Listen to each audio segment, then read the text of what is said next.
Mabritoakeuse, Kakugi Kawe, Joël Nguessan, Anne Ouleto face à la presse pour présenter le programme de campagne du candidat du RHDP pour le second tour de la présidentielle, affichait une grande confiance face aux questions des journalistes sur les chances réelles que l'appel du président Bédié à voter le candidat du RHDP, le Dr Alassane Ouattara, au second tour, soit suivi par les militants du PDCI.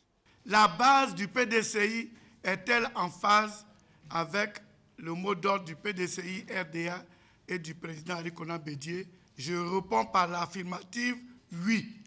J'étais à Gagnois, j'ai mis en place l'équipe de campagne, la salle était archi-comble.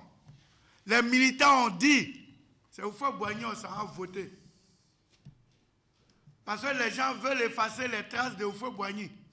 L'autre raison, selon eux, d'être confiants est que le RHDP n'est pas une union de circonstances, mais un rassemblement qui est en passe de devenir un grand parti et qui a déjà un programme commun de gouvernement.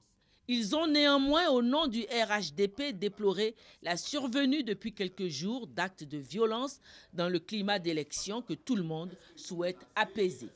Il y a une information qui est tombée qui était relative donc à la situation sécuritaire qui prévaut actuellement à Bangolo, où une première partie de mon cortège est bloquée depuis hier nuit par des centaines de jeunes munis de gourdins et de pierres qui les menacent et qui les empêchent d'évoluer vers moi. En attendant le démarrage le 20 novembre prochain de la campagne présidentielle et le vote du 28 novembre, le RHDP annonce d'ores et déjà sa victoire à plus de 60% des voix. Et c'est ce qui va se passer.